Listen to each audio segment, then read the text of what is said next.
Welcome to tonight's meeting of the Town Council Committee of the Whole.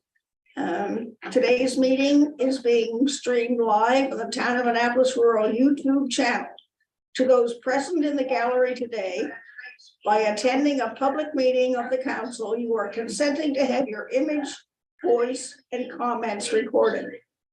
Anyone who is invited to speak will be recorded, and their voice, image, and comments will form part of the live stream. The chair and the CAO have discretion and authority at any time to direct the termination or interruption of live streaming. Such direction will only be given in exceptional circumstances when deemed relevant. This time, I wish to acknowledge that we are in Mi'kmaq, the traditional territory of the Mi'kmaq people.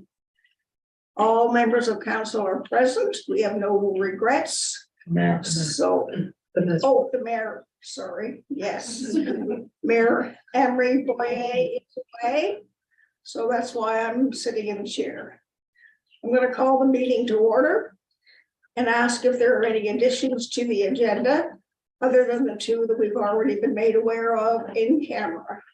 Both for contract negotiations. Both for contract negotiations. There being no others, can I request a motion for approval of the agenda? Motion to approve the agenda as presented. Thank you. Second. Second. Thank you. All those in favor? Aye. Motion carried. First item on the agenda is the approval of the Committee of the Whole minutes from the meeting February 1st, 2023.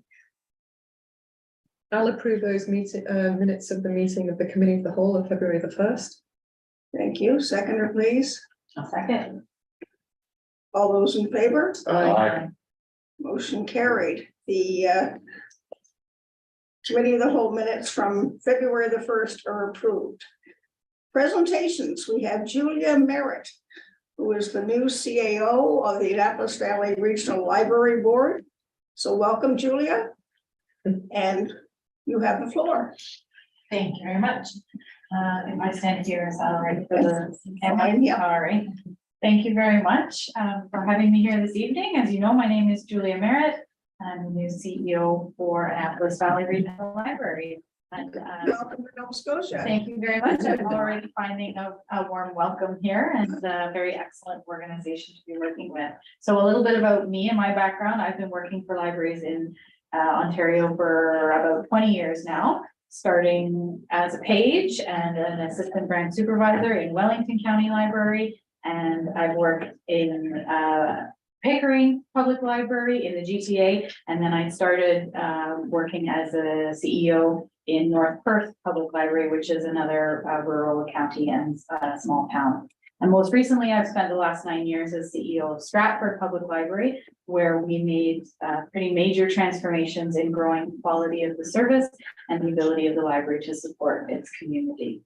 I was also a long-term volunteer with the Federation of Ontario Public Libraries Board, which is an advocacy and lobbying body, and the Perth Community Futures Development Corporation, which is a not-for-profit lending entity that supports local entrepreneurs. I have strong family ties to Nova Scotia, and I'm really looking forward to getting to know it better and looking forward to Pearl's spring reopening.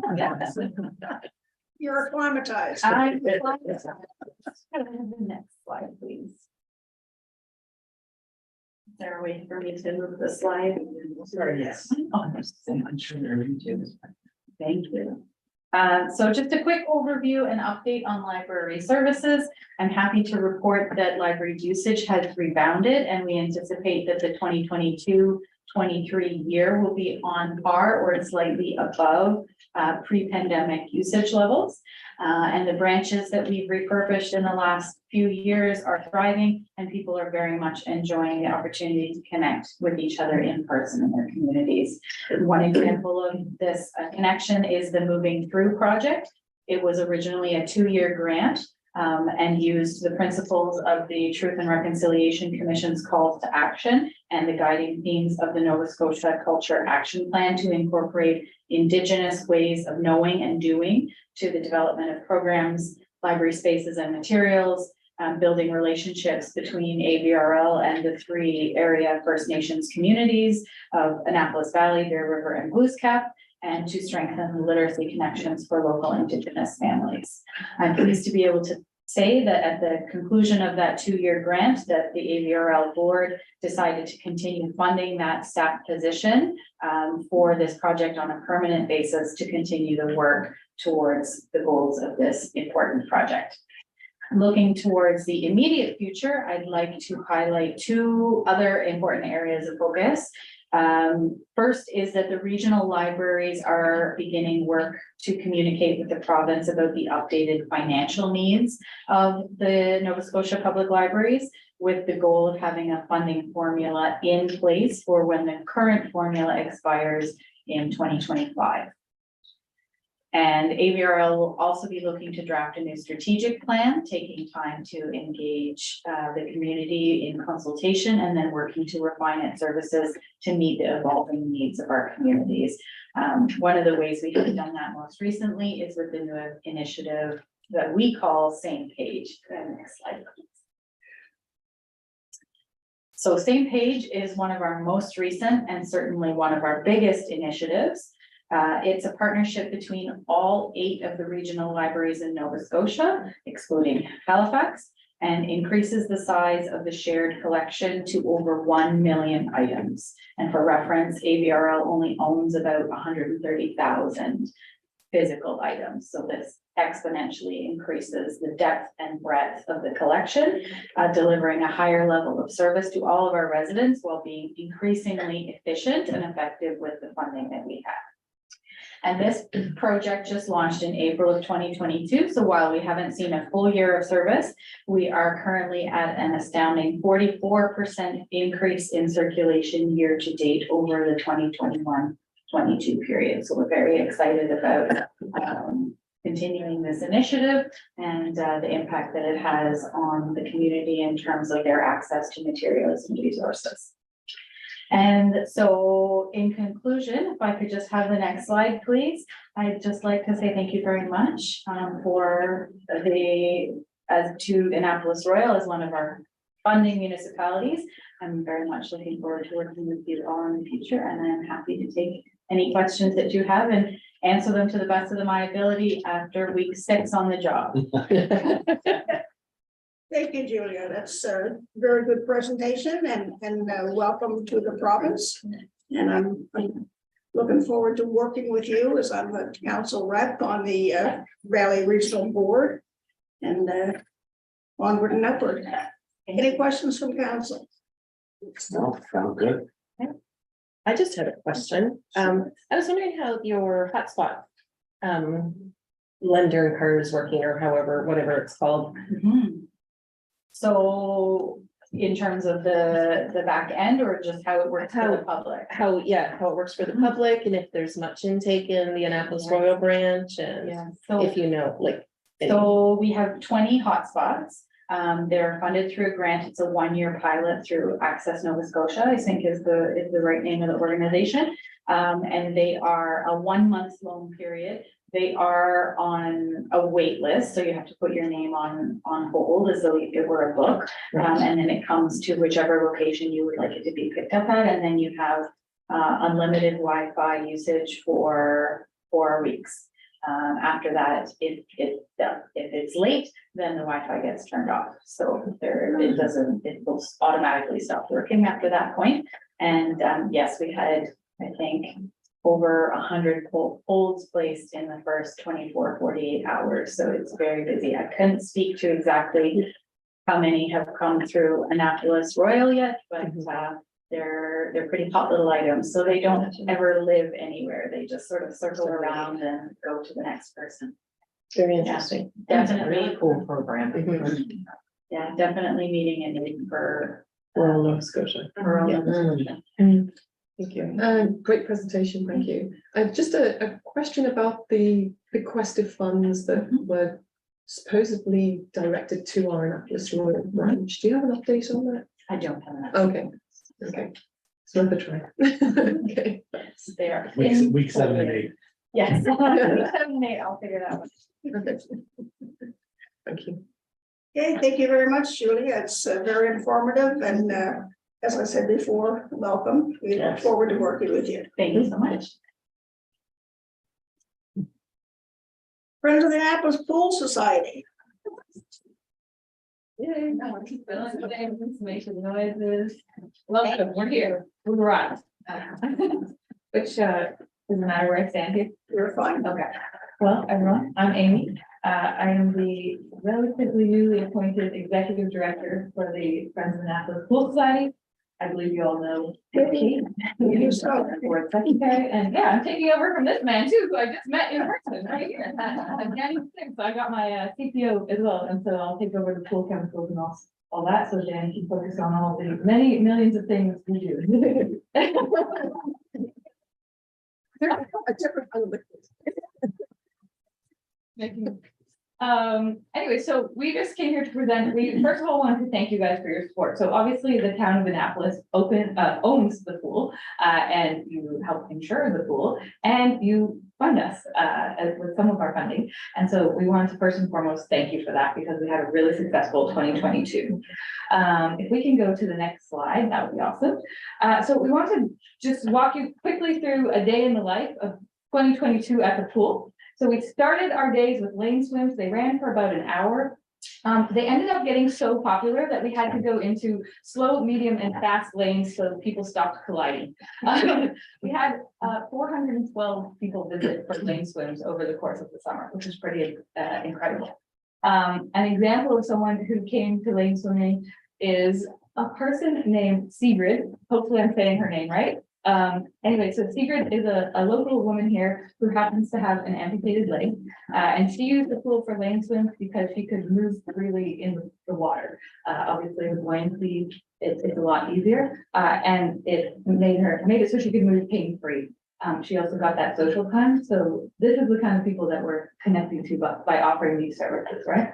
If we can go to the next slide, that'd be great. So then we would go into a couple hours of swim lessons, and we'd work with everybody from parents and their tots. So that is Cole, baby Cole and Rob, and they're coming and just learning how to be comfortable in the water. If we can get kids comfortable in the water early on, then we don't get that fear response, and we can get them through swimming lessons and get them educated about water safety. We see toddlers. So another picture up there is of Wendy's daycare. So in town, she'll bring the kids over, which is a really amazing service, because people like Dr. Hayden has her daughter Eloise in daycare. Eloise gets to come to swim lessons, so Dr. Hayden can do her job and take care of the rest of us.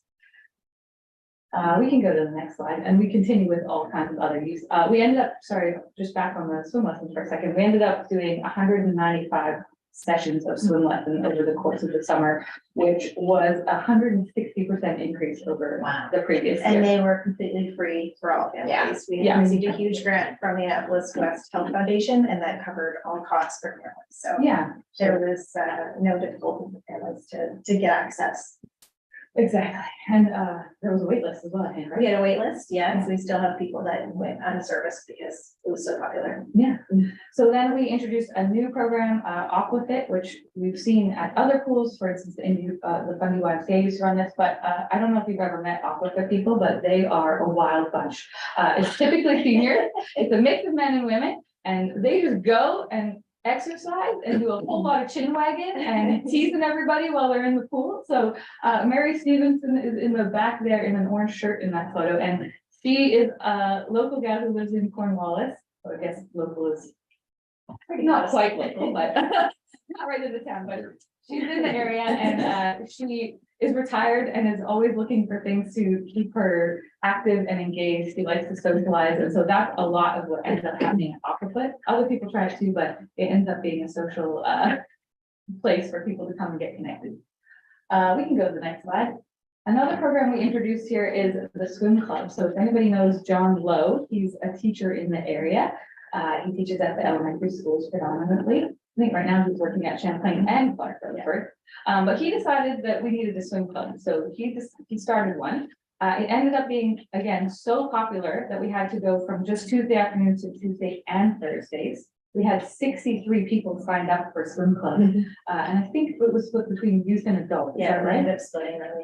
Yeah, and Paula here is an example of someone who went to swim club, and Yes. she told me she really liked it because there's not a lot of clubs for adults, so it's Mhm. kind of cool to be included in something. But also she got to learn and work on her strokes with Mhm. guidance from a skilled teacher, Mhm. which was really cool. So yeah, this was an incredible program and will continue. We can go to the next slide. And then we went into a couple hours of free afternoon swims. And so we saw all kinds of people come for these. You'd see families come, you'd see kids like, and Kate's children walk to the pool themselves and go for a swim. You'd see grandparents, you'd see adults coming and connect for social time. I worked for the Fundy YMCA at that time, and we brought our camp kids over, so we'd come over with like 32 children and 4 to 6 adults. And come have a real good time in the pool a few times a week, and that was amazing for the kids at in camp as well. I had a little guy in camp named Jack, and Jack is autistic, and I mean, the water was like, it's just the most amazing part of his day, no matter what. He talks about it all year round. On non-swim days, he'd be like, but are we going swimming today? And I was like, Jack, we're going tomorrow. But he'd always be ready with all his swim gear, and he was so excited, and he could stay in the water for hours and hours. We literally have to go take him out sometimes. We can go to the next one. So that was roughly what our day looked like, but we offered pretty much all that programming with the exception of the fitness classes for free. So we're really working on removing barriers to access. This is another barrier we're trying to remove. So accessibility for people with any kind of disability or mobility constraints. And so we added this lovely lift chair here. I think Paula, you were involved in that, weren't you? Oh, yeah, very much. Yeah, because the school robotics team was Robotics involved team, in right? it too. Yeah. So we brought that in, and so that gets people in and out of the pool safely. If they can't navigate the stairs or don't want to get in from the side of the pool. We also added an accessible gate, so a much wider gate. That old building there is quite narrow for anybody if you have a cane or a walker or a stroller or a wheelchair or anything like that. So we added the gate, and we also added a washroom and shower, an accessible washroom and shower, which gives a nice big shower that you can sit down in. You can take the sprayer down and do your thing that way, and then there's obviously rails and stuff to access the toilet. So that was a huge capital improvement over the 2020 to 2022 period, happened over a couple of years. We can go to the next slide. So yeah, really what we're contributing to the community by having this pool operational, and the mandate of the Annapolis Community Pool is health, recreation, and community. In addition to all those services and all those kinds of people that we're helping, we're also a huge employer of youth.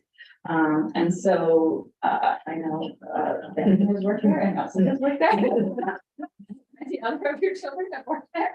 And exactly. And so not only are we employing youth, but we're also helping youth get leadership skills. We can go to the next slide. So where we want to go is this year, what we want to do is have the pool open from June through September. So we're going to double the length of the season. That's the goal. Danny's probably freaking out, like, how does that do that? It's easy. Sit here in town and people use it. Yeah. And the longer it's open, the more we. Exactly, that's exactly it. And so we want to double the length of the season. We also want to extend the hours in July and August. So ideally, we'll be open evenings and also on Saturdays. Then we want to give all the programming for free again. We want to get rid of that financial barrier and make it equal ground, so there's no awkwardness about asking for financial help. No, we're just all going in, we're getting to access these programs. And then we want to run leadership courses here in town and help support the region. So bronze cross, bronze medallion, swim instructor, lifeguard training. These are very hard trainings for the locals to get. Because the Fundy YMCA closed. People are traveling to Greenwood and Yarmouth to get these courses over like Christmas break. And Kate and I have been trying to work with all these other pools to find out those schedules, but you know, everybody's working with shorthanded on lifeguards and swim instructors. Across the whole province, it's not unique to us, but Exactly. since we've lost the Fundy Y, it's extra tough for us to get all Yeah, I these kids mean, connected. COVID did not help either. That really slowed everything down. So those are our big goals. If we can go to the next slide. So our 2022 partners, 86% of our costs were funded by grants. Or like the finances you guys gave us, County of Annapolis. So the rest of it, we just did through fundraisers and donations and like charges. Thank you for events and Schools, Parties, that kind of stuff, private yeah. parties. yeah, if we can go to the next slide. So this year, we've already increased how many grants we've applied for. So we've applied for 11 staff to be covered at the pool, which is more than double what we had last year. See if we get it, we've applied in 3 different places for wages, so we'll get to connect with all those. We're asking for support from the County of Annapolis, from the Annapolis West Health Foundation. Westport's already given us some money. And then obviously you guys and the County of Annapolis, we're hitting up for some higher funding this year. We still got Jumpstart, Canada Post and Amira that we're gonna go and seek funding for. And then we're also running fundraisers. So right now we've got a chili fundraiser going that we just sold out today. We figured out. So that's happening on March 7th. We've got a spring break camp that we're gonna run, and we just met yesterday with the Whiskey Teller, and they're gonna do a trivia night with us and help support us that way. So we're committed to also seeking funding and running kind of monthly fundraisers is what we're aiming for to help support all this. So this year we're asking you guys for $8,000, which is $1,500 more than you gave us last year, but hopefully we're showing you that we're gonna give you a lot in return. So if you can eke it out of your budget, we would super love if you could give us that extra $1,500 to help support this. You can go to the last slide. That's it. Thank you. Do you have any questions for us? On the training that you're talking about, do you think that you'll be able to do summer training this year? Yeah, I don't know if we'll be able to get lifeguard, like the national lifeguard, but definitely bronze and swim instructor and first aid. National lifeguard, what I'm Well, hoping for. I'm trying, Sorry. yes, certainly we're trying. The major concern there is that we have to somehow get someone through the 2-week course. I think it's 2-week course, or it's a 1-week course, get them certified to teach the course. And then they also have to get an examiner certification on top of that.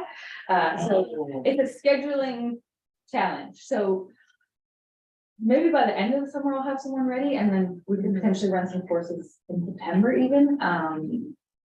I'm trying real hard. We're hustling all over the place to try and get And- trainers up, and and they have to do a co-teach as well, which is a big part of To this. So schedule with other pools, so you're Yeah. practicing the skills you learn. But in our previous slide, the one that what was the name of the organization? So we just submitted a Canada really, Parks and Rec. no, the Oh, one we did through Red Cross. yes. It's actually a full community- human resources development plan, and in that grant, we're asking for quite a bit of money. And some of that is going towards actual youth from our community, going and having accommodation paid for and their travel paid for, so they can go access these courses. Yeah. If we can't do them ourselves, we'll go find them for you in Yarmouth and put you down there in a hotel.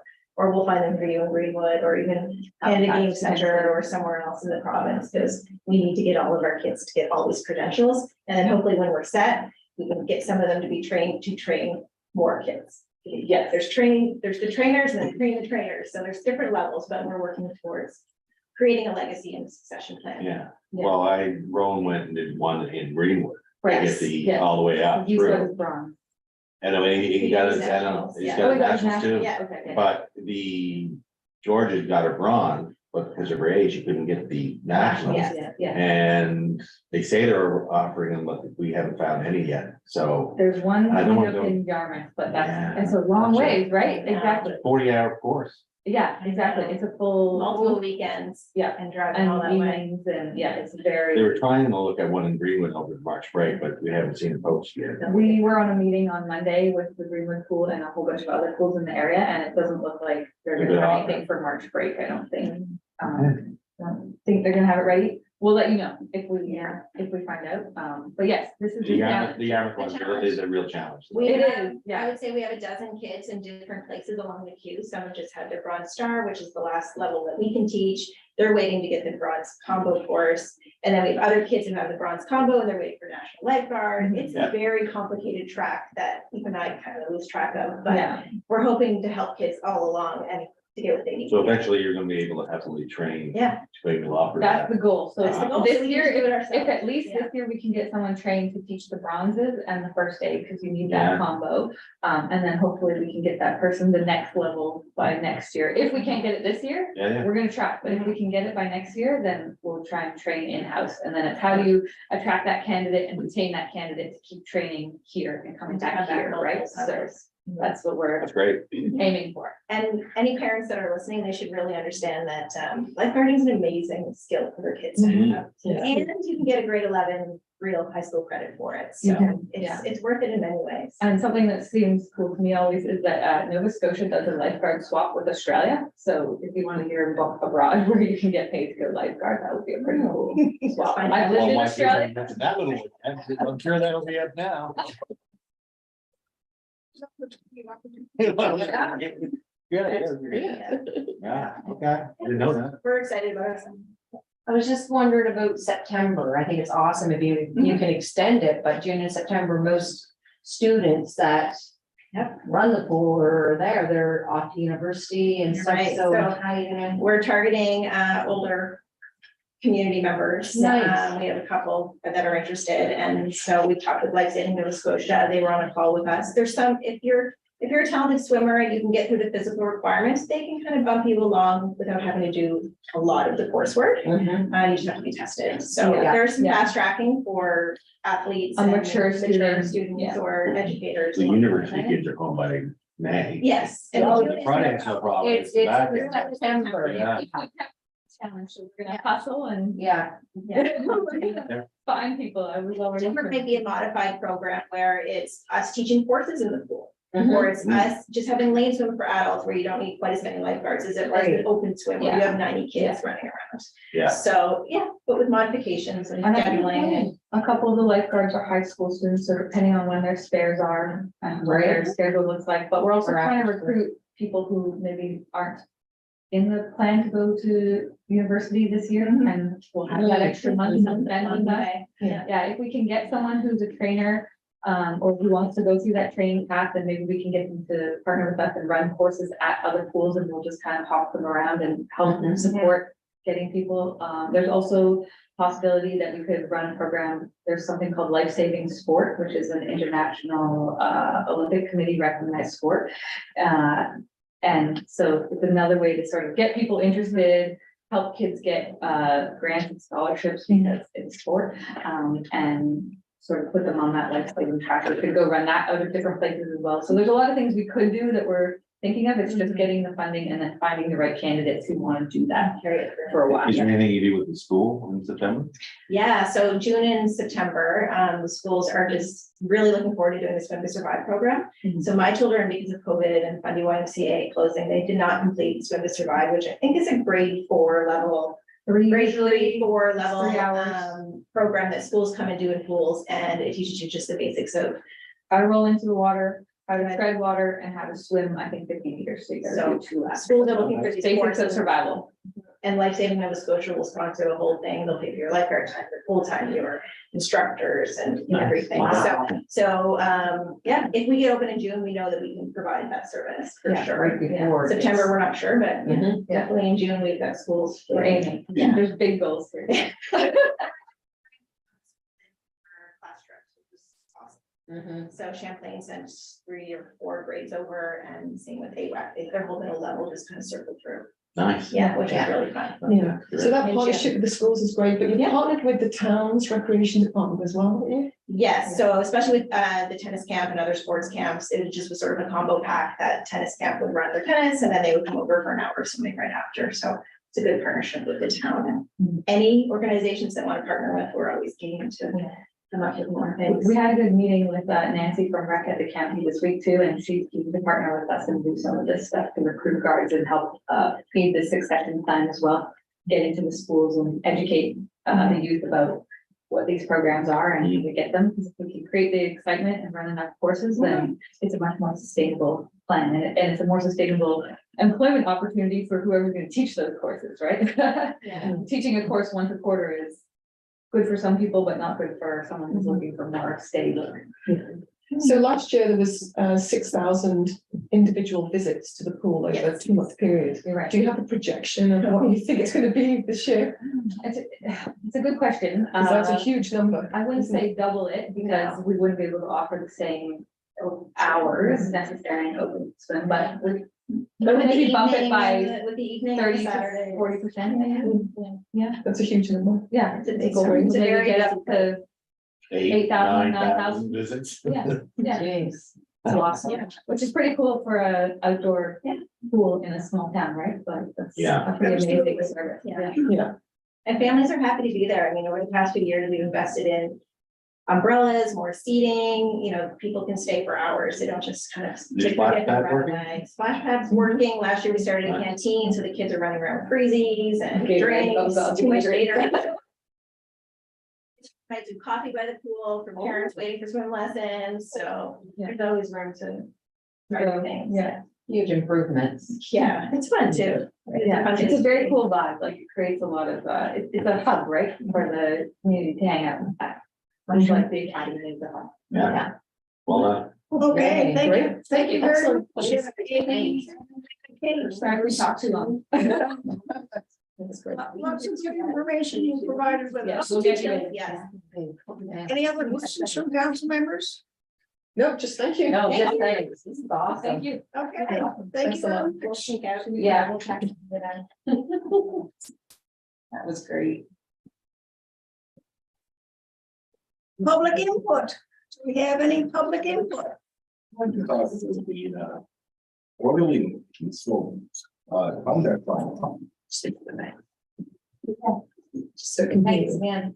We do that? Is it okay? Okay. You have the normal, like, I think it's 2 or 3 minutes to whatever you want to say. Go ahead. Yeah. Yeah. Well, I see it crept up again in the agenda, so I wanted to come and see why we're not having any public consultation with the stakeholders in town again.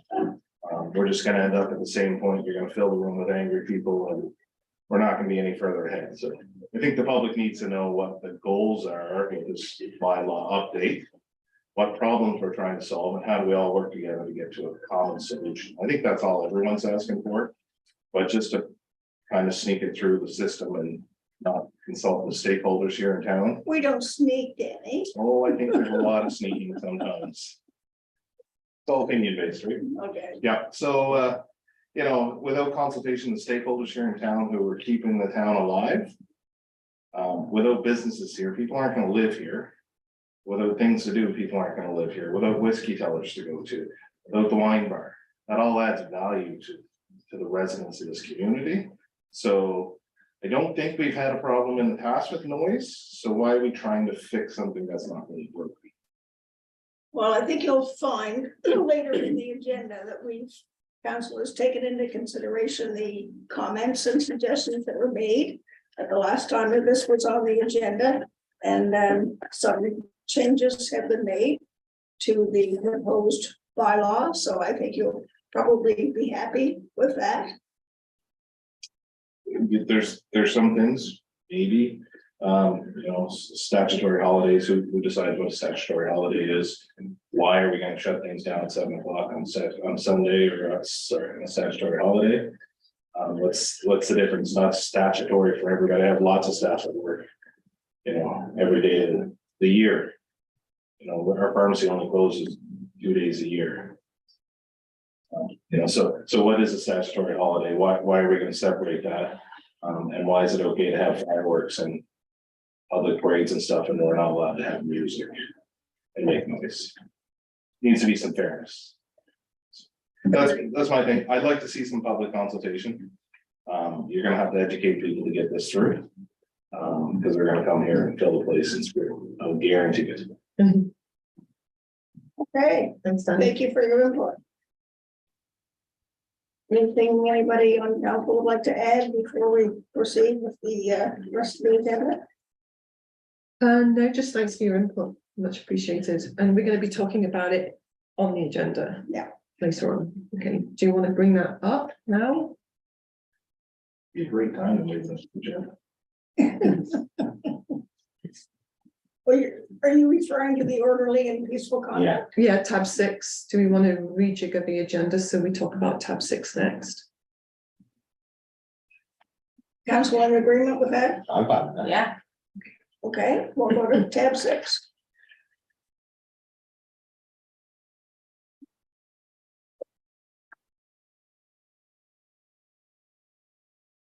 I think the only thing in that tab is the 5.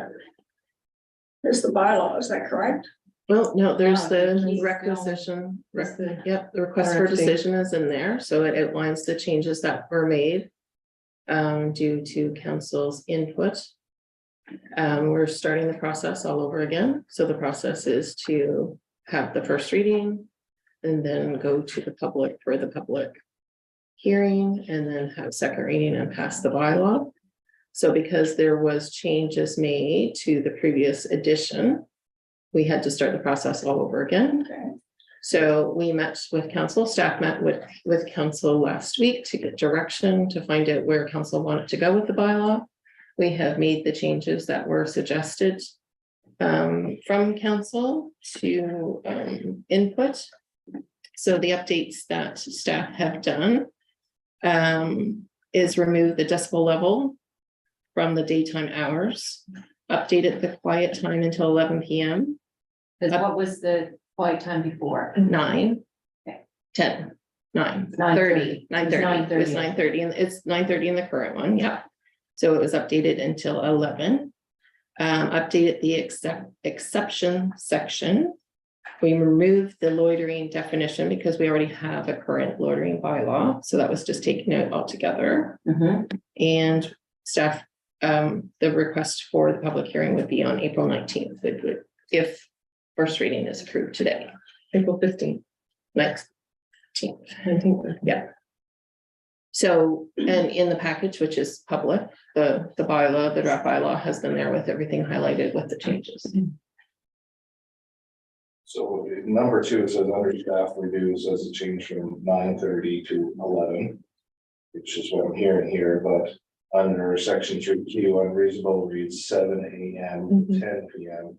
and 10 p.m. to 7 a.m. So the 10s need to be updated to 11s then. That was just a missed thing. Under the. And the bylaw has always had the statutory holiday regulations, and those are just the provincial stat holidays. It's not any holidays that are just made up by Right. town. It's the provincial statutory holidays that we follow. Like, why do we have Sundays and statutory holidays? Because that's what was in the previous bylaw, nothing has been changed, and there's been we do get a lot of complaints on holidays if people are out working too early in the morning with construction. In the past, we always have had those complaints on Sundays and holidays. So the level is before 9 a.m. and after 7 p.m.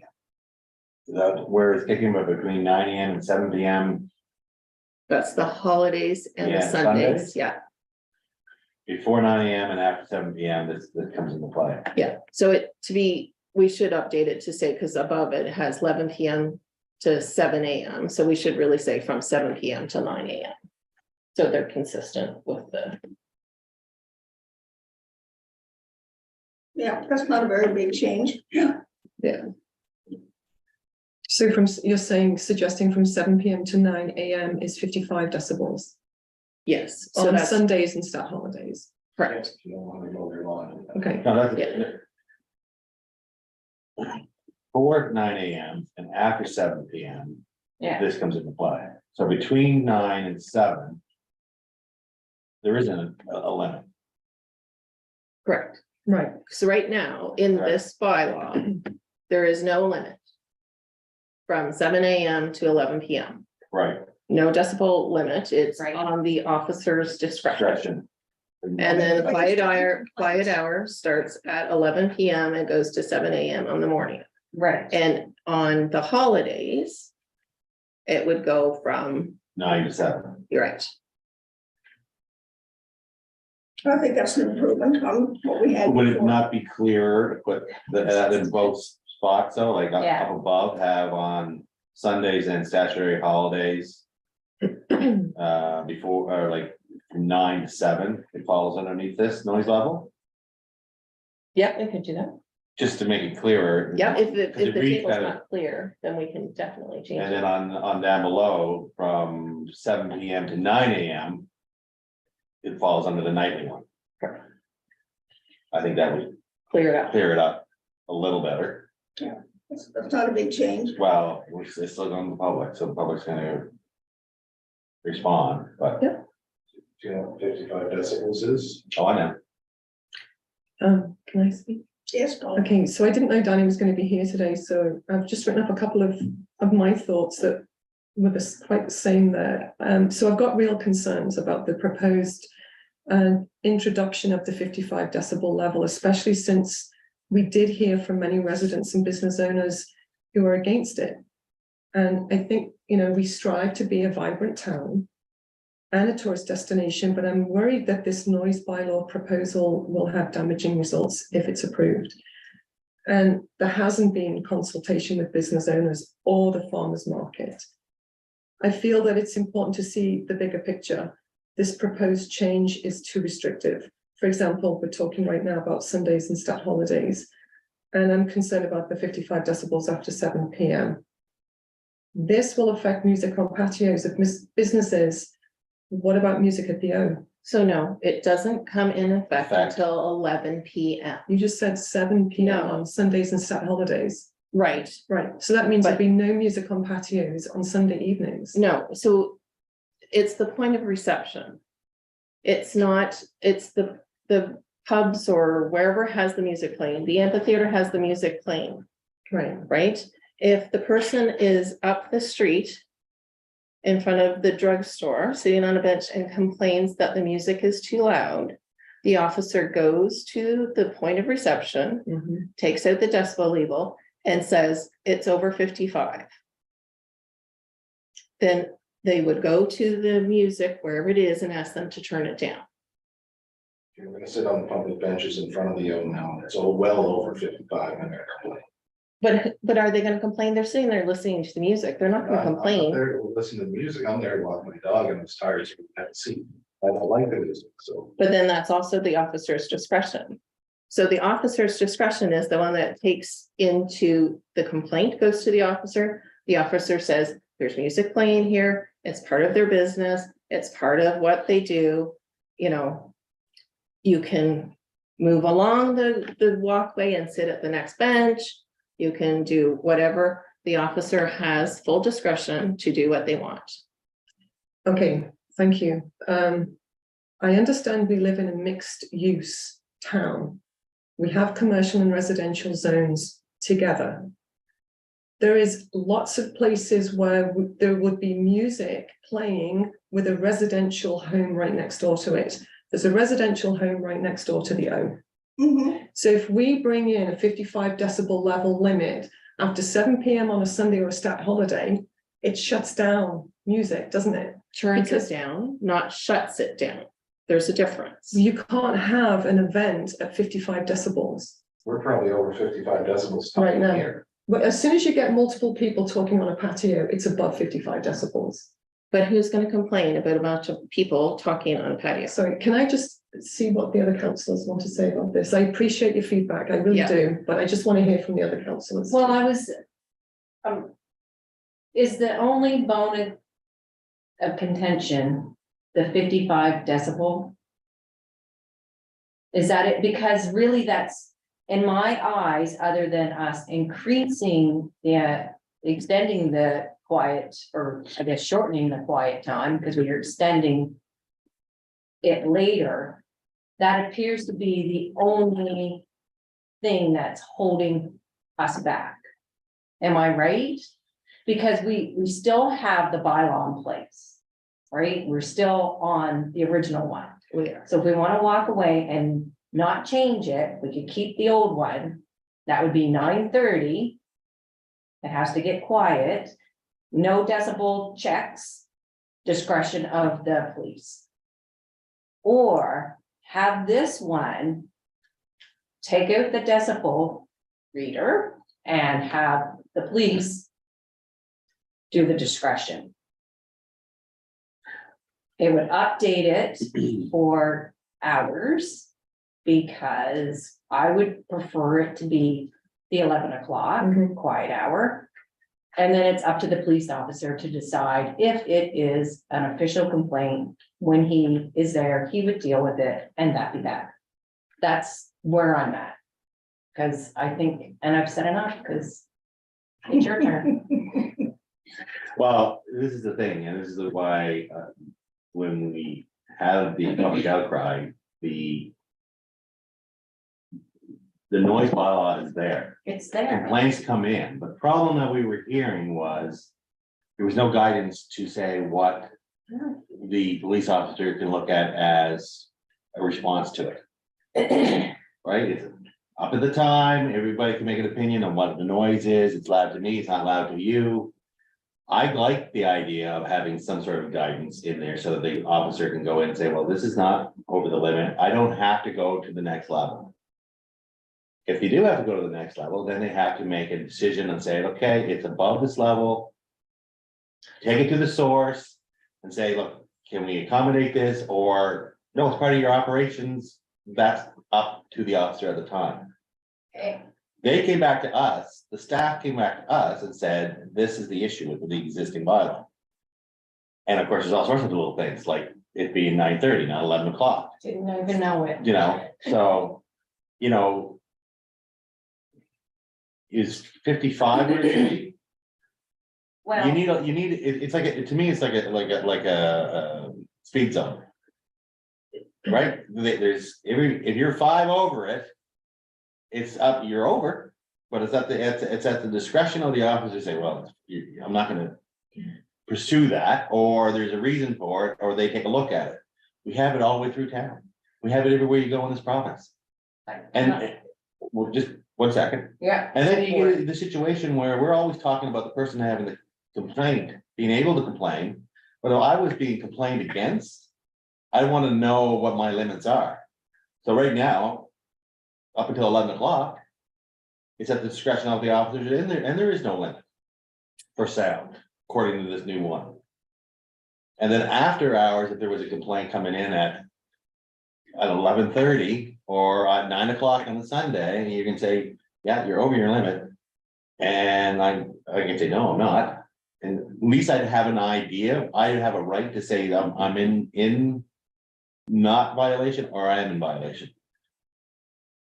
We don't have that in the existing bylaw at all. The discretion is, you're making too much noise. I'm not. Well, the person 2 doors over is complaining because they're in their bedroom with the windows closed and they're saying they can hear you. We have nothing to say anything. We don't have any ability to check it. Because it's not in the old bylaw. We don't have any guidance for it because it's not in the old bylaw. So.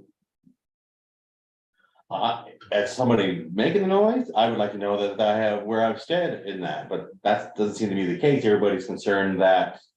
We're gonna shut down the town, not have any music, not have any noise, not have anything, and that's not the situation here. So I think having the ability of both sides to know where they stand goes a long way. But I don't feel that we've actually educated enough the people, the businesses and the town residents on how that kind of works. That's just my thoughts. Am I the only one who doesn't receive how much 55 decibels is? I have no idea. So on our new, on our website, we now have a new page and it's called Engage. And you can go and on the website, it has some examples and a lot of information on there. I think staff has also in the past months given examples of different noises and sounds at the site and then also at the point of reception, because we have to remember that the noise is not at the site, it's at the point of reception of the complaint. So like a chainsaw going during the day is a lot louder Next to it. next to it than if you were like 10 feet away.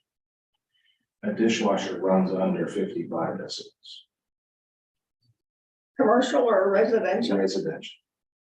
Okay, Mine's super quiet, man. so is mine. Mine's less than that. Mine downstairs, super loud. But the point of that is, it's, even if it is running at 55, it's 55 standing beside your dishwasher. Hmm. If you're in your house next door and you're like, oh, I can hear that. It's not 55 there. Now, I will mention one other thing that the chief did say, that if we didn't have the decibel. It wasn't, they would still, again, use their discretion But on complaint driven, on complaint driven. Well, it's always complaint driven, but still the problem. The problem is you get into a question of Well, whether, we had problems. I mean, we definitely did. We had That's why- residents. They had issues. That was hard to solve because of our current bylaw. But. well, we had a resident next to a With the- Mm, restaurant in town who complained about that restaurant. And And the the thing that restaurant, got me was the restaurant didn't say, well, what's your limit? How, what's too loud? yeah, And that's and the why, restaurant wasn't in the wrong and They were operating in their they were, business they were operating their business and they But were it doing it started within the at hours and 6 they were fine. in the morning. yeah, there's that one. Yeah. Yeah, that one I wasn't really aware of, but the restaurant was doing what restaurants need to do to survive. But see, there's an example of And I- discretion, because it's at 6 AM. It's in the zone that is a quiet zone, but it is part of their operations to be able to do their Right. business. That's They have to tricky. start at 6, Mhm. and that is the discretion of the officer. So there is a complaint, you're over your limit. And then it's, the officer takes a look at what's going on and makes that decision. But you have the guideline in place. Now, we would have a guideline in place. Then it was just, they're making noise. How much so noise? what's the feeling of council? Is the 55 decibels not high enough? Or should we leave it the way it is? Or is this in fact an improvement over the previous bylaw? It's definitely an improvement over the previous bylaw, because we tweaked numerous things, and one of them being the hours. Yeah, I think the operational of business being excluded and that time zone during the day not having a limit is just the discretion of the officer. I find it. I mean, we could easily go back and say the same thing at night, like Holly said. But then we're right back at the beginning of the same issue that they had before. We're not solving that issue. Which is why they came to us, saying we don't have a guide to say what's noise. Anybody else? Yeah, so the only thing I'd like to change in this bylaw is changing the quiet time, making it 11 o'clock instead of 9:30. it is. Which isn't we it? did, we just Well, it did. isn't Yeah. yet, but that's a proposed change. Yeah, Yeah. So I'm in agreement of that. I think that's great. Yeah, make it 11 o'clock.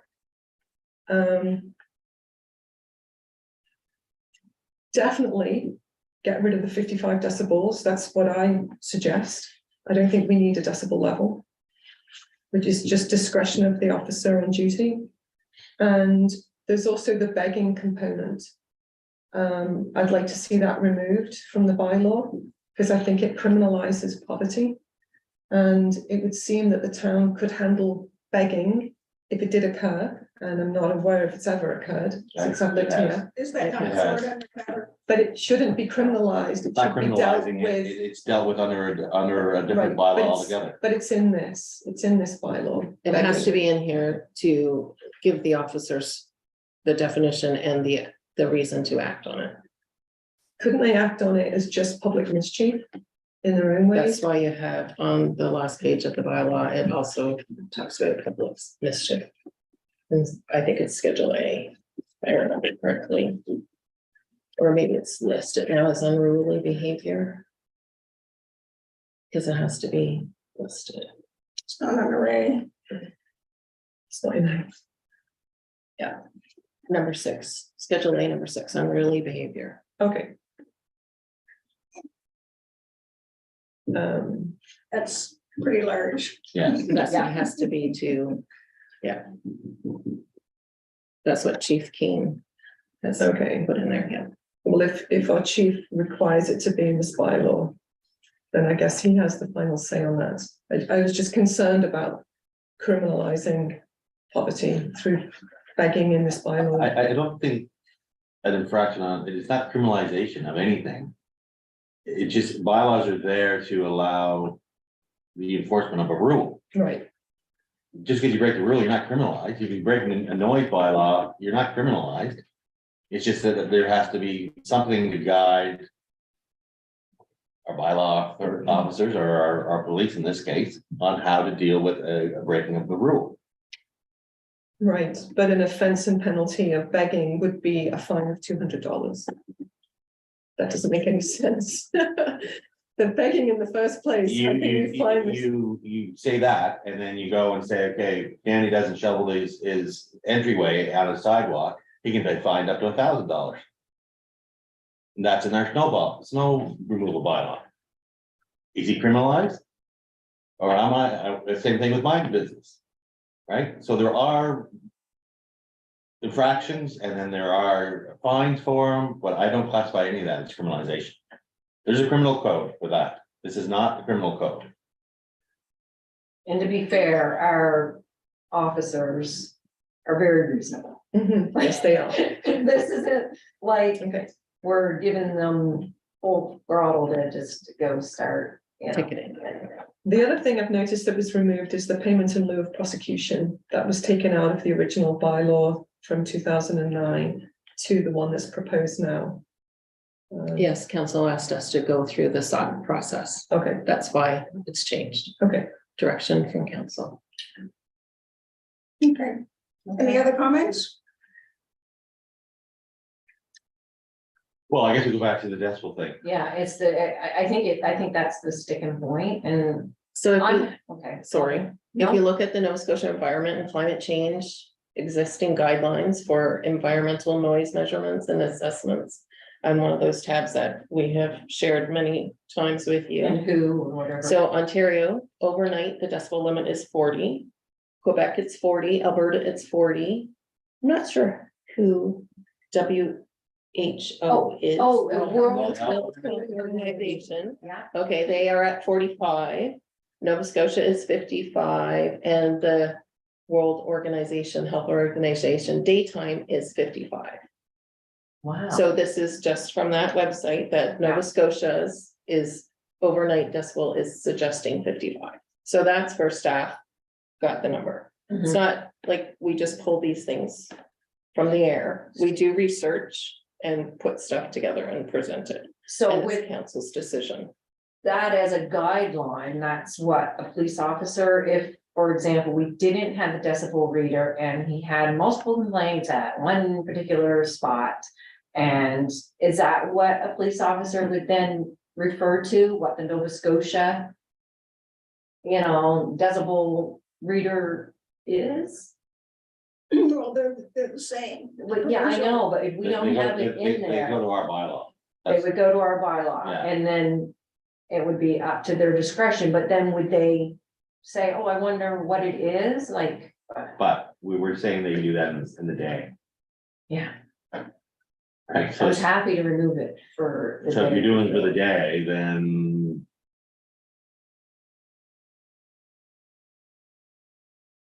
why are we having the guideline in the night? Well, because the commercial businesses didn't want it during the day, and we listened to the public that was here, and council directed staff to remove it during the day so that there was no top end during the day until 11 PM.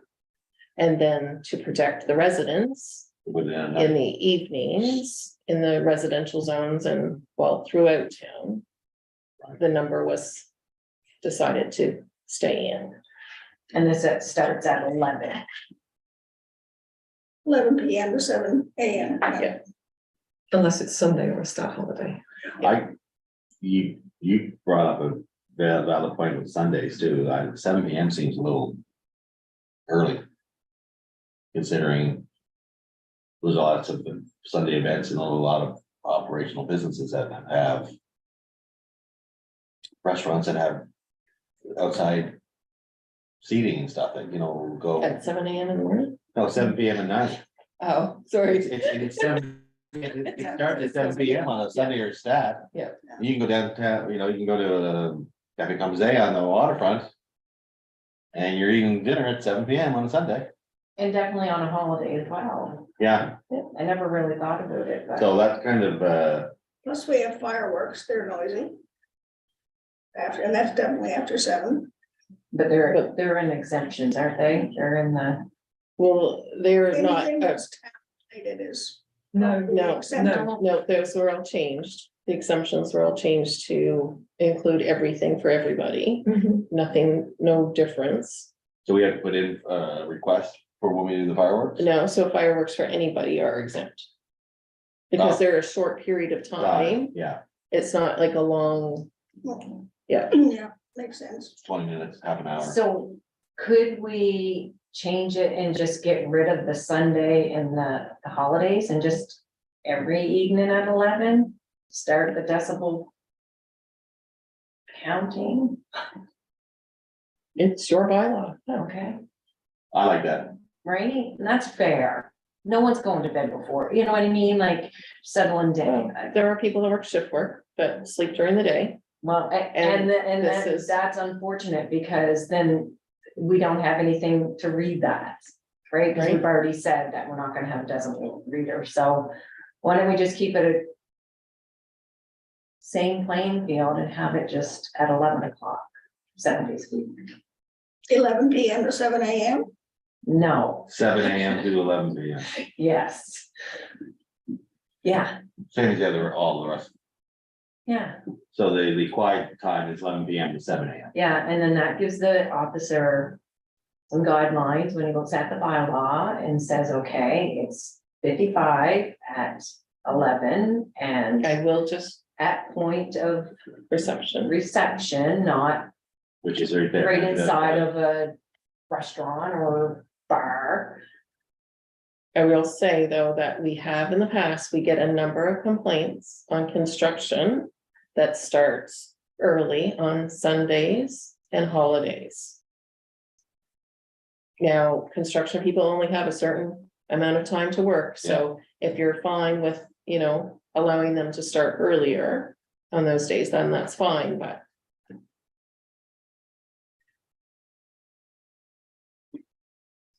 You're talking about the Sundays. yeah, and the holidays. You're just talking about 9 AM on a Sunday and a stat holiday, like quiet time up till 9 AM. Well, no, the 7 AM in the morning. 7 to 11. So 7 in the morning, it's saying that construction can start at 7 AM on Sundays and holidays. And that's where we get the complaints that the construction is too early on Right, a Sunday and a holiday. that's what you're proposing, but right now it's 9 AM on a Sunday and 9 AM on a stat day. 9 to We're 7. saying keep it the same 7 But days that's a not week. the problem. The problem is not quiet time up till 9 AM. The problem is the beginning of quiet time at 7 Yeah, PM. no, right? but we would just get rid of it altogether and every day would be the same. 7 a.m. to 11 p.m. Isn't the quiet zone. Right, no, I think keep it at 9 AM on a Sunday morning, right? But going to 11, 11 PM should be right through. Start at 9, go all the way to 11. you want the 2 hours extra in the morning on Sunday. Well, I think that's what people are used to, right? Sunday morning Yeah. quiet time Yeah, and and stat holiday quiet time on I'm Sunday fine with that. until 9 o'clock. Just keep that the same because that's what people are used to. So to be clear, we're looking at number 3 The table. Yeah. and 5 at the table. The recommendation is to take out the 55 decibels. And Well, we haven't done that No. one yet. no, I'm happy to have the decibel stay in for the police officer to have a guideline. But it just not start until 11 PM. okay, so just take out the note regarding Sunday and So Sunday would be 9 a.m. to 11 p.m. Right, Because it is. Right, we're just extending Yeah, the time. Which from makes sense 7 to because 11. So Yeah, I'm- 11 o'clock every night. it's every fun. night. And then it's- I mean, that's been there forever, 7 p.m. and like, I'm surprised somebody didn't complain over the last few years. Well, it's funny, yeah, it's stuff you don't really, So is staff happy with making that change and bringing it back? Yeah, are we It's still your gonna be bylaw. able to have our first reading? Even though we've changed this slightly? no, we'll start again. Okay. Yeah. Good stuff. It'll never end. And you'll keep the decibel level in? Yes, Oh, well, I think they need a guide, they need a little, like, some. I mean, it's not like you're gonna go at 58 decibels and all of a sudden you're like. Totally in violation, you need to shut down, that's not gonna be the case, it's just that. Somebody might make a complaint at 1 a.m. And you know what, if somebody's making a complaint at 1 a.m. because their neighbor's talking on the deck, they probably have a right. Yeah, well, it's all in discretion too, and a lot of that problem could be the repetitiveness of every night, or, you know, a one-off is a one-off, but it could be 1 o'clock, the same situation happening time and time and time again, where the police officer really does need to have an accurate meter to say, okay, I'm sorry, you know, no, they're not, it's not, they're fine. Or, you know what, you're right, and they do need a ticket, and we do need to do something about it. Or I gotta- Do I think this is gonna be a huge problem? No, I don't, but I do think the 55 at 11 is fine, yeah. but Chief, I understand what you're saying. Chief Kane did say even with the decibel level meter reading, he could still use his discretion and shut it down, even if it's at 50 on the reading. Yes. So what's the point of having the decibel level? I've said that all along. Just leave it the way it is and just let him have his discretion at every complaint. This is gonna come, That's right. they're the one that came back and said that we need something to, in this bylaw, to allow us to have some sort of guide. Especially if they had to go to court, is what he had said. Because if it's at the discretion. And I come over as an officer to you, well, and I say, like, you're being too loud, and I'm like, no, I'm not. Well, I think you are, well, I don't think, like, there's that whole debate. And if you go over to a bunch of people drinking wine on their patio and it's not gonna, like, you can say, look, I took the reading, you're at 70. You need to take it indoors. Or I have to get you a ticket. Like, I just allows that line to say, yes, I can, you're above it or you're not. That's why I would like to see it there, so. But. We're gonna go back now, I think we should leave it in. For the 11, After the 11. Yeah. We can do, So if we're only changing, because it's just a minor change, if we're just changing the Sunday. table yes, to go to 11 p.m. Then we could move forward with first reading. And we just need to change the interpretation, the description on unreasonable definitions. We need to change that to unruly. section 2. R, yeah, it's we just got the wrong time in there. It says till 7 a.m. but 10, it should say 11. 11, okay. It just needs to be updated. Just that one little paragraph. Yeah, Q, Okay, Q. yeah, Yeah. to Q. And that's just, this is just taking to the first reading, Loitering has been removed. yes. No, yes, that's Yeah, already been because done. there's a whole of the bylaw. for Yeah. that. Okay. Okay, are we good with this then? Make the change and bring it back? So if we're only changing the Sunday. evening to 11 p.m. Then we could have first reading if council wants to vote on that tonight. What? Remove stats. Oh, well, that would, yeah, stats as well, right, Sunday and till 11.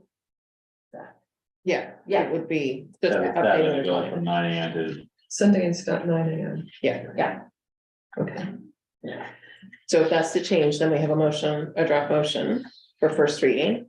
If not, if you're not ready to go first reading, then it's up to council, then it can come back in April. So the problem I have is that there wasn't any consultation with our business. This will be part of the reading. Public, process. there's a public hearing. But that's a public hearing, that's not consultation. That's not going, we talked about the possibility of organizing a task team to talk to residents and businesses, right? So none of our bylaws or any of our bylaws, we have never gone through that process. Well, our mayor suggested it at one of our meetings. And you So, agreed to do a task team, but it We're never gonna happened. phone a group up to go in and say. Something different than this. Like, I don't see what the task team's gonna do, like, we can have. This process, and those that can see what we've done, Okay. can come back to us and say, no, we're not happy with this, or we're not happy with that. And we can take it into consideration and when we, Yeah, because we're not passing anything. No, Okay. we're a long ways from. But I mean, I'm not gonna do a poll of every business in town, say, should we be doing it at 11 or 11:30 or 12 o'clock or 1 AM? okay, Because we're gonna have to do everybody in town. Every resident's gonna have to have that. Okay, and just to remember, this policy bylaw that's in place now, it's 9:30 quiet hour.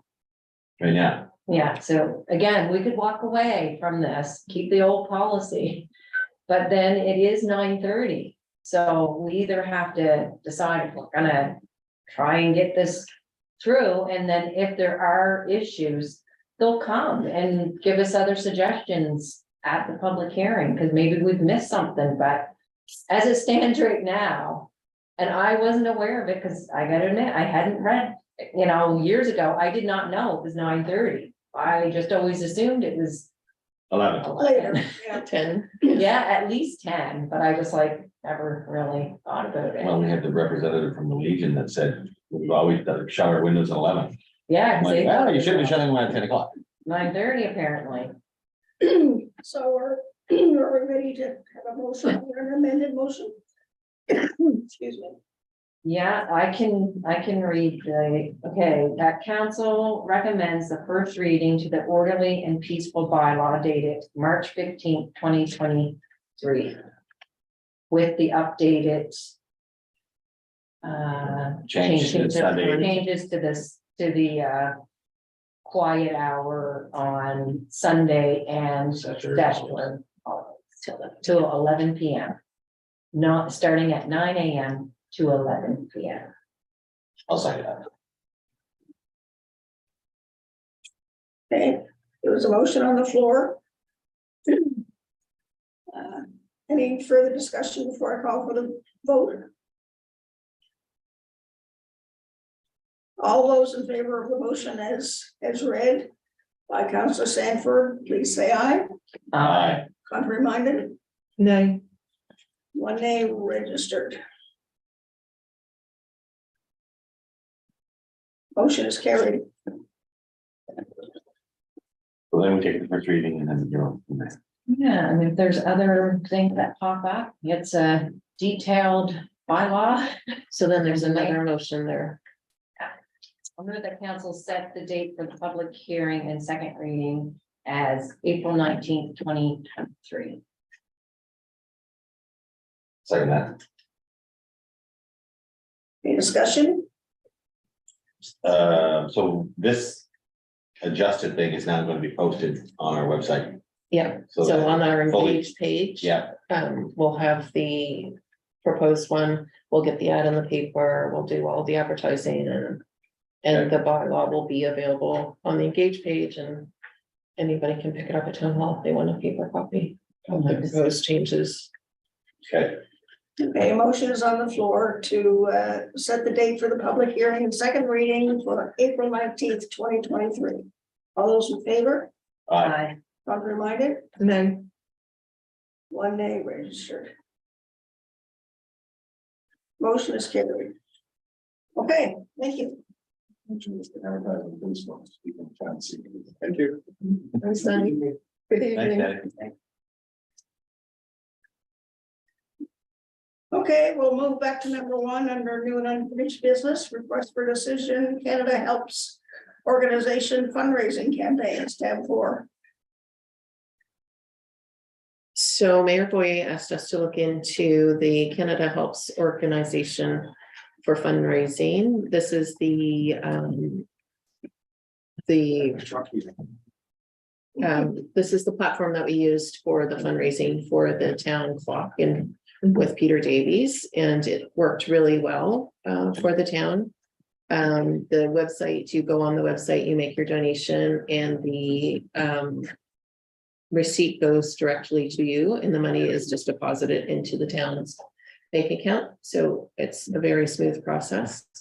So you can set up as many campaigns as you want on the page. And so we were suggesting the Wharf, the Grant Potter Memorial Playground from the presentation that we had last month, that we would probably need to start to fundraise for that. And then the twinning with Annapolis Royal in Royan, France. It's just possible programs that we could have campaigns. I think Canada Helps is a great way to go about this. Any inputs from other members of council? And question, so is the town staff applying on behalf of the twinning committee? Is the town staff actually writing up the application? There's no application. Okay. It's just a website where people can go and make donations. Oh, right. So I it's see. just Okay. comes up and it says like, they'll have 3 categories. So if anybody is looking to donate to the town of Annapolis Royal, they can look, oh, there's a twinning program there. I would like to donate $10. Oh, I see. I want to Okay. donate $20 to the playground, and they would hit the playground button and it would go and give them a receipt. So it's just an opportunity that people from anywhere in the world Right. can just donate to the town of Annapolis Royal, and then they could pick what they're, Well, looking that's I it. find- I So it's find- like GoFundMe. Got it. Okay, perfect. The community wharf is kind of, Well, we don't need to put that was just, we know that the work is gonna cost us a lot of Yeah. money. So We know. it was just one of the ones, if there was. Someone might come out of the woodwork. Absolutely. It's worth a try. Maybe we should add the pool. but Yeah. there's no, Exactly, could. we could, you I could, think adding the pool would be beneficial. That's a great idea. right? Like, it's just, we can, there's Open no door. number to the campaigns that we can have, right? Krista? Not that I found. Yeah, Question. So if we did have the war, for example, and then we decided we didn't need that money for the war, could it go to one of the other open no, grants? I think we'd have So to what would keep happen? it. We would keep it for maintenance. So like, Okay. because we still will have to do continuous maintenance Okay, inspection. So the money. it's just one. Yeah, because someone is giving that money for that specific reason, we would, keep it allocated to that fund. see, I have. The clock tower Was a project. was a project. At the end of the day, we got a new clock face put in. That's what it was donating for. It was for the person, for the clock. Yeah. I'm not donating and then finding out that it's part of operational funds. If I'm going to do something for the playground, we're looking at this piece of equipment. Or if it was for the pool, I like the pool. I would, it would be, they're looking for X at the pool, not Operating. operation and programs. And it's the same thing with the wharf. The wharf is, we're looking for a new wharf. Right? That's the end goal. It's not, we're looking to repair the ladders and please donate to repair our ladder. So that's kind of what, I think it's great, but I think it should be project based on items that we need. Like the playground to me is awesome, because you can just pick. We need a new boat, or we need a new jungle gym or something, And it does need. right? And that's in 2 phases, so each phase has been designated what's being proposed for each phase. So Yeah, that would work. And I mean, that was created by volunteers, so donation, time and everything else, so that, I can see that being part of it. Now, the twinning one, again, is another one where I find that we need to be careful that we're not putting it into a budget. If they're doing a statue or they were doing something and they needed a project, I think this would be awesome. I just think we just need to be a little bit careful on how we use it as either a slush fund or we actually use it for project development, and I think it'd be fantastic for project development. Yeah, well, it definitely wouldn't just go into the town's operating budget. No, It would be for those specific things, right? so the pool got $10,000. It wasn't anything specific, so it just goes into the pool operating budget. Oh, I see what you're saying. Right. I thought you meant our budget, so Well, I just it's- wanted to be clear, it wasn't gonna go into our operating budget. Right. It would go to, we would give the money to the pool They to would do go whatever directly they. designated to the. Or the Yeah, or wharf to would be the- one, like, if it, Yeah. we got 20 grand. You're not filing a wharf with it. So does it then, like Holly says, where'd the money go? Yeah, so we would Maintenance. prepare it and, yeah. Goes into our budget. Right, that's kind of where I get a little bit. I don't want to see people donating into general funds. I want to see the donations. Two items. Items. Yeah. Yeah, Yeah. Project. you fly, you Yeah. roof for the pool, whatever you want to say, right? Yeah. That would be my only guidance on this one. It would be up to the individual organization to determine how they would spend the funds though, wouldn't it?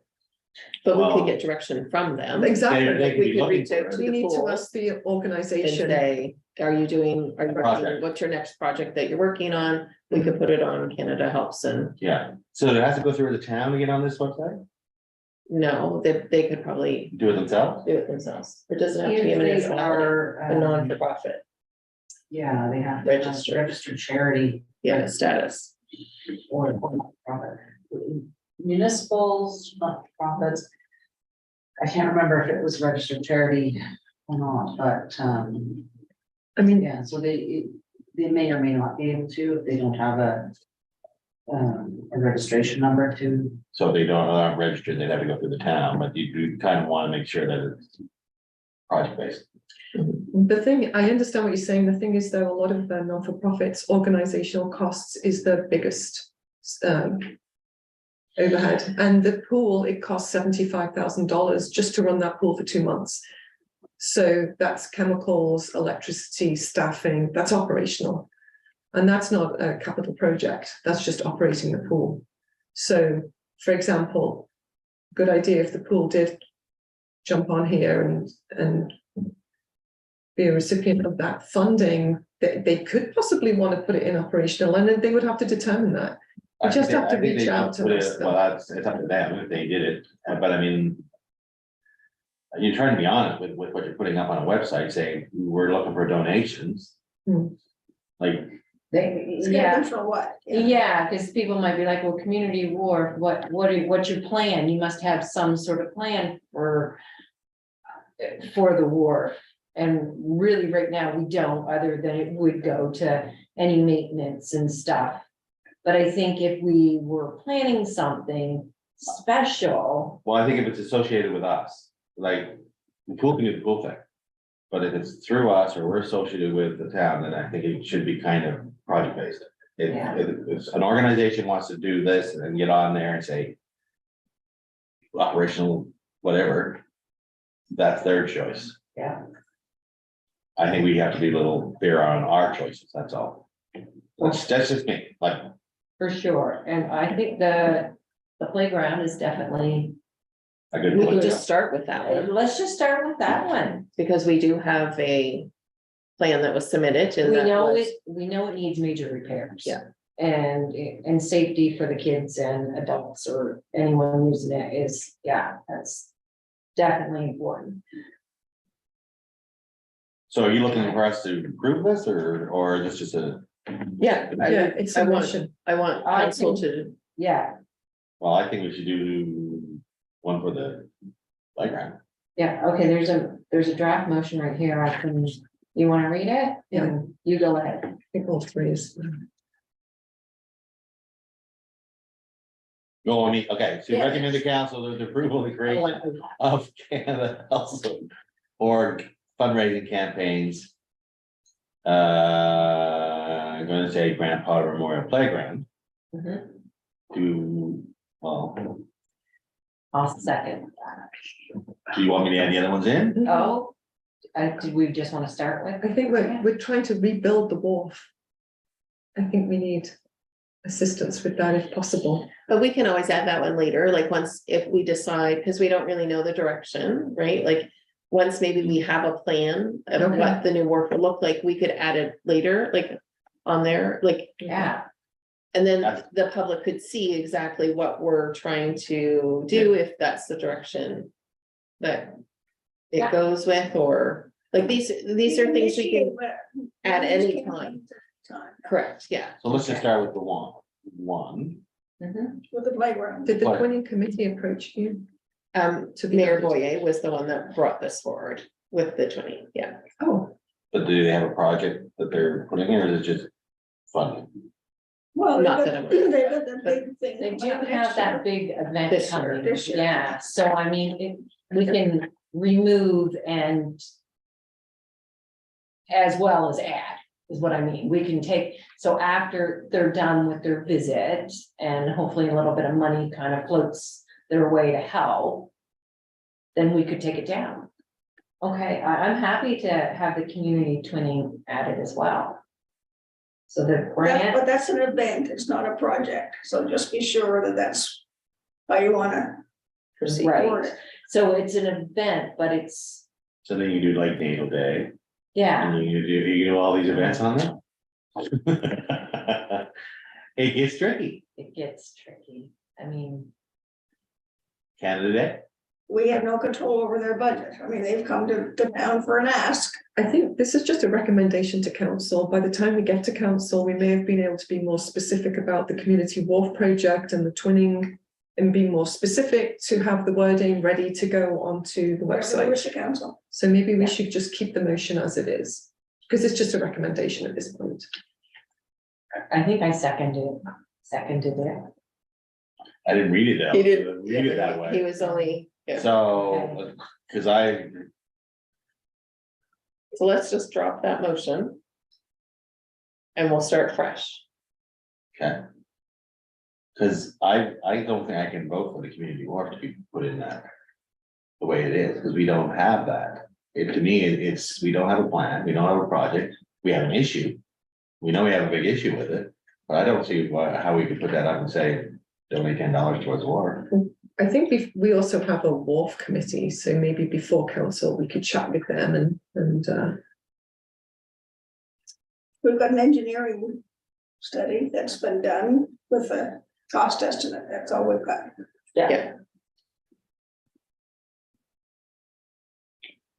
But we don't know.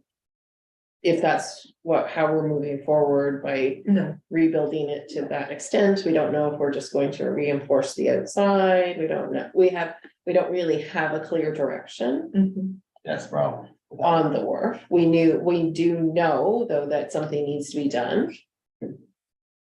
But what that is at this point is not, Clear. And there's the whole environmental rising of the water. Which will affect how that waterfront kind of would work. If, so. I just. Yeah, I don't, you're gonna get donations and they're gonna sit there, you're gonna put them in operations, because that's. We don't have an end game yet on that one, so that's why I wouldn't be comfortable putting that one forward on the list. The other two, fine, you want it, I mean, one is an event. And it's not, It's a one-off. it's a event. committee of It's not town, a- right? It's not not like Needle Day. well, every 4 years. 2 years, like 4. They go back and forth. Yeah, like every 2 years they're here, normally. Right? One thing's a complicated, right? Sorry, I make it a tricky, or than it probably should have been. So how's your motion read? Yeah. Or would someone else like to make the motion?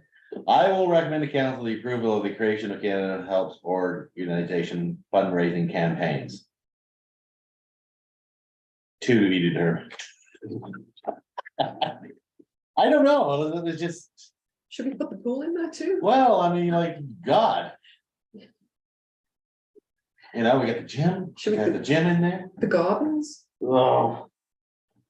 Well, I think really fairly, it would be great to get some money for the playground. I think that That- should be the first. goal. That is key. We know that the swing sets are broke, we know that the boat is rotten, Replaced. and let's Drainage. start there, let's start there.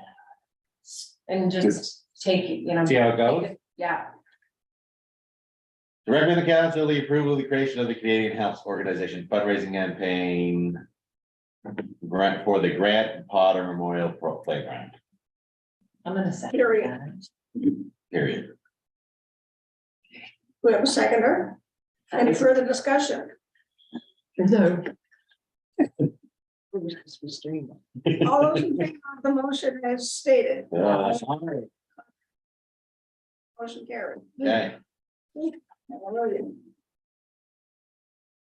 So, next item of business, a request for decision on the grants for encouraging new and interesting events policy. And projects to improve quality of life fund policy. Right. Can I go ahead and make a motion and then we can Yeah. have a Yes, discussion? please. Okay, the council recommends approving the grant to encourage new and interesting events, policy number 2023-05 dated February 2023. I'll second that. I think it's a great way to get things started with giving a little bit of money to different projects, and I'm happy to approve that. So this will be replacing the Yes. current donations and grants policy that we have. We have not used the policy for the last 2 years. Due to our budget constraints. So this is kind of going to be the changing to align with our strategic plan for the 2 different policies to replace this one. One is for the events, and then the other one is for community events and quality of life. Right, Yeah. so one is Genie and one is Pickle. Yeah. Yes. They're the acronyms. that we use. yes, Yeah. And Ken made a presentation to us recently Last Yeah. month, with all the yeah. details. Ken did a great job. I just have one question. So $10,000 is from operational budget for Genie and 5,000 for Pickle. How did those numbers come about? Recommendation from the medic. What was it based on? How did you come up with that number? Just curious. we needed a number to put forward for budgeting purposes. Okay, And so they thought that the event side, to get a new event started, would take more money. right, Like maybe $2,000 to bring, because that would bring more people into town. right. And the community ones were more like helping the Legion with their community garden. So like $500 for them would be lots to get a new thing going or something like that. Right, So the difference in funding was that probably the startups and the shoulder season events they would need more money to get kind of started and kicked off. And then right. the others community events would be smaller pockets of money to help, little things just happen. Okay, so just to follow up on that, is there a maximum amount each group can apply for? I think Yeah. 2,500 for I couldn't see it in the- for one. So I Okay. think it's in Five the for the other? application section of Oh, of that. So the Okay. first I one, think it's, the Genie was 2,000 max. Okay, yeah, And in Pickle, it, I think, was $500 I'm pretty max. sure it was 500. okay. so we kind of did that to kind of say, well, you're looking at 5 Okay. possible ones on one and basically 5 on the other, isn't it? 4 on the other, Okay, but that's to the max. So Yeah. it's not necessarily that you're applying, and you're gonna get 2,000, it has to be reviewed. And then they'll say, yes, we're willing to give you 1,000 or 1,500. Depending on your score, right? So you have that self-assessment to get all your points.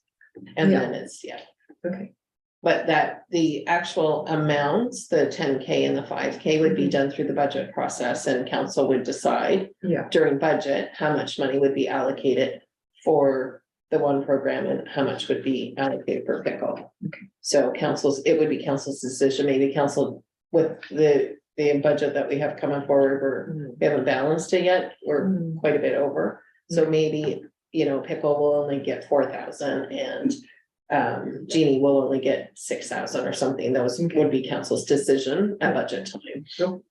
That makes sense. We need, I have an issue with the names of these new policies.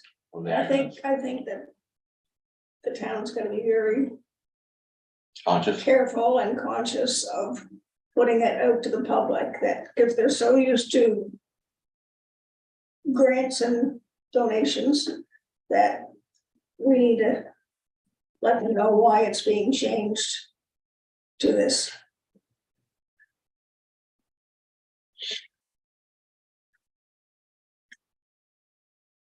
Yeah, so it's kind of doing the separation, following our strategic plan, separating them for community and the events.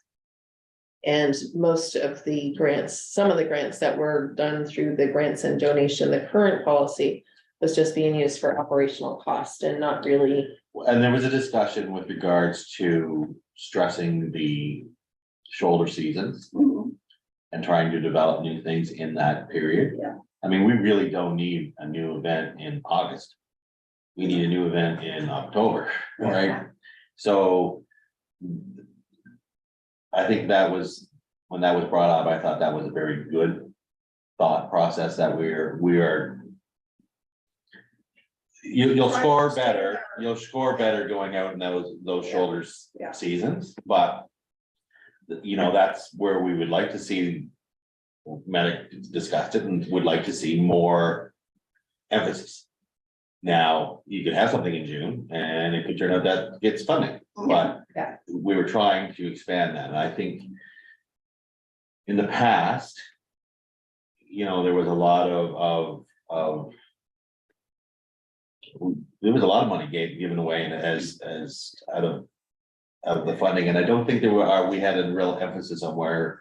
We were trying to get more of a push. This allowed us to bring it back in a small context and allow that to happen. Yeah. The community one is a little more different because it's gonna be more it could be a winter thing, it could be a spring thing, it could be a summer thing, but it's community-based kind of events or operations, so it's a little bit different. Gardening at the Legion and help them with that. Sledding on the thing or any little events kind of thing, so, A sports event or something. And this is going to be reviewed after 1 year by Medic. yeah. Okay, that's good. Combination. My only thing that I was hesitant about is in the past, it always landed in, there used to be council, they'd come. Hmm. And they would present to council. Then we moved it to medic. Medic was formed, they were the one that was dealing, but it still ended up approval by council. Right. And. That was my only hesitancy about it, because.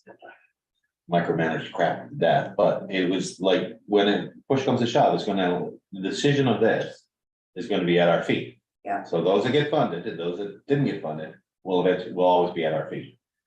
This is a very clean way of doing it, but it took me a while. That was the only hesitancy I had, was, Yeah, we're not saying who gets it, staff is doing it. Right, and it's really not even staff so much as just the point system, right, which makes it fair. And it is weird that they won't come and, yeah, but I think it's a good way to do it. I think it's fair. we'll see how it goes for a year, And if it doesn't work out, then we'll, we'll know about yes, we will. it. Yes. Yeah. Somebody will tell us. Yeah. So, seconded, It's been moved and seconded. Do we have three motions that have all been moved and seconded by the same individuals? So we'll just do one at a time. Just one at a time, yeah. Okay, Question? you read them all, we passed, Yeah, you yeah, just read the first one. No, Yeah, just sorry. read the genie. Yeah, so we need the question to be called and vote. question, on okay. motion, All those in favor of the motion recommending approval of the grant to encourage new and interesting events policy number 2023-05 dated February 2023, please say aye. Aye. Contrary minded? Motion carried. okay, so the next one is that council recommends approving the projects to. Approve quality of life policy 2023-06. Dated February 2023, I'll second. that's just the other one. So question on the motion. Any further discussion? I just wanted to say how much work the staff have done on this, Mhm. and it's a very well laid out plan. I So I agree. just wanted to say Yeah. thanks to staff for all the work they've done on this. That's all. I Motion, will agree with that. motion's on the table. All those in favor say aye. Aye. Contrary minded? Motion carried. Okay, so you need the third one now, right? Yeah. Council recommends repealing the donations and grant policy. Number 2021-03 to be replaced with encourage new and interesting events policy and improve quality of life policy. Second. Question? Any further discussion on the motion? If not, I'll call for the vote. All those in favor? Aye. Contrary minded? Motion carried. Okay, thank you. Now we come to an easy one. Yes. Food draft letter. Oh, yes. Yes, so Yes. council had requested that we join to be a member of the Healthy Schools Initiatives. Mhm. And through that membership, I received a communication requesting a letter of support to the town to be sent to our MP. Looking for the federal government to increase the funds for healthy schools. Mhm. And so there is a draft copy of the letter that they sent to us and looking to see if council would like to send this letter to Mhm. our MP. Mhm. I'll make a motion. Yeah. It's nice to see a Oh, I'll make it, okay, national program. yes. Mhm. Yes, I recommend to council to approve and send a letter to MP Chris D'Entremont to support funding for a national school food program in budget 2023. Second. Great. Mhm. Very well needed. Any further discussion on the motion? If not, I'll call for the vote. All those in favor say aye. Aye. Contrary minded? Motion is carried. Meeting procedures. I kind of like to defer this, table this until Mayor Boyer is back because it's a kind of a baby of hers. And I would like to see us pass it or turn it down without giving her the opportunity for input. Well, I have all sorts of comments, so I'll hold them for another meeting. Food for thought, our discussions that we've had so far wouldn't have gone as fluidly if we'd have had this in place. You can only speak twice. It's hard when you're debating and discussing something where you need to get your point across, right? And we have fluid way of discussing things in this small. We're five. Yeah. Right? If you had 11. If this was, Oh, yeah. if this was 30, Yeah. it would make a difference, but Yeah. these aren't things that, these are suggestions of what we should take on, and I'm like, well, that one I had problem with, because I was like, Mm. I'm gonna talk to someone, and then you're gonna talk, and then one more, and then. So it doesn't, Something pops in your head. there's no back and forth, it's just you make a statement and then you back And away. things change as we talk, Exactly. so I didn't really like that one, that. So it's a good limitation. idea to table. Yes, it is. Yeah. I'm Well, we okay. can have it without, Yeah. no, tabling is fine. Okay. Yes. Carrying forward, we have no correspondence. Round table. Councillor Hafting.